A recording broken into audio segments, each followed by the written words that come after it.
Hey, what's up everyone? It's Dave and we're back with our next reading of the Old Testament. Hopefully you can hear me. I'm trying something different today here in the car. But so we'll be in our English Standard Version Bible today again for the second time. And for those who've been following along, you know that we're in the book of Exodus and we're going to be doing chapter 3 today, all right?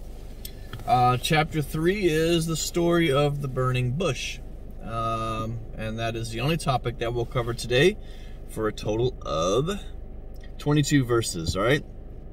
Cool. So remember, if you don't have a Bible, you can go to Bible.com or download the YouVersion app and read for free. The YouVersion app is really, really cool. I like it. They've got some daily plans on there that you can do, just all sorts of cool stuff. So check it out. It's pretty nice. All right. Exodus chapter 3 of the English Standard Version. Here we go. Now Moses was keeping the flock of his father-in-law, Jethro, the priest of Midian, and he led his flock to the west side of the wilderness and came to Horeb, the mountain of God.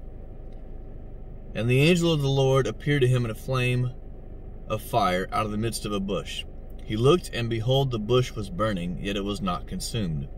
And Moses said, I will turn aside to see this great sight, why the bush is not burned. When the Lord saw that he turned aside to see, God called to him out of the bush, Moses, Moses. And he said, Here am I. Then he said, Do not come near, take your sandals off your feet, for the place on which you are standing is holy ground. And he said, I am the God of your father, the God of Abraham, the God of Isaac, the God of Jacob. And Moses hid his face, for he was afraid to look at God.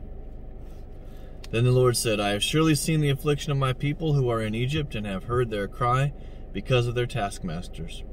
I know their suffering, and I have come down to deliver them out of the hand of the Egyptians, and to bring them up out of that land to a good and broad land, a land flowing with milk and honey, to the place of the Canaanites, the Hittites, the Amorites, the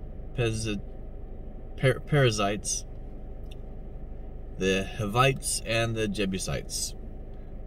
Whew. And now, behold, the cry of the people of Israel has come to me, and I have also seen the oppression with which the Egyptians oppress them. Come, I will send you to Pharaoh, that you may bring my people, the children of Israel, out of Egypt. But Moses said to God, Who am I that I should go to Pharaoh and bring the children of Israel out of Egypt? He said, But I will be with you, and this shall be the sign for you that I have sent you. When you have brought the people out of Egypt, you shall serve God on this mountain.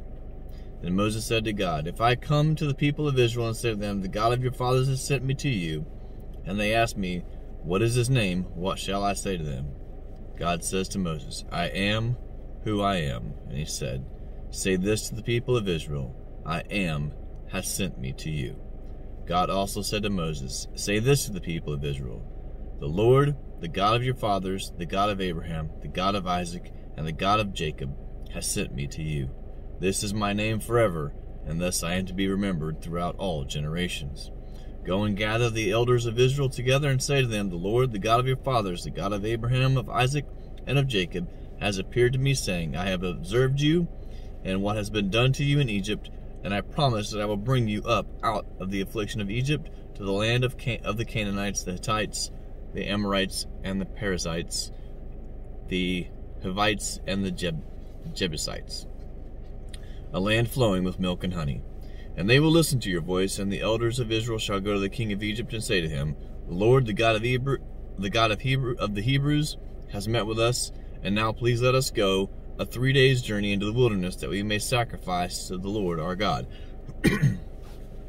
But I know that the king of Egypt will not let you go unless compelled by a mighty hand. So I will stretch out my hand and strike Egypt with all the wonders that I will do in it. After that, he will let you go.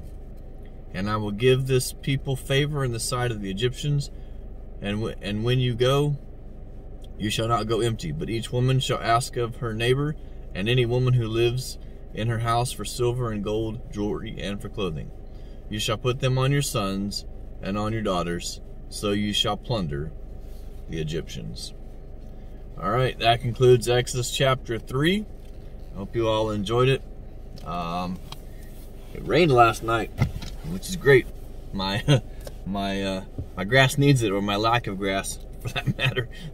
It needs it a lot. So all right, thank you all so much for joining me. I appreciate it. Thank you for all the likes and subscriptions. I think we have 914 subscriptions right now. We're just creeping one subscriber at a time closer to that goal of 1,000. So thank you all so much. I hope you all know how much it means to me that you follow the channel and that you comment and like and subscribe.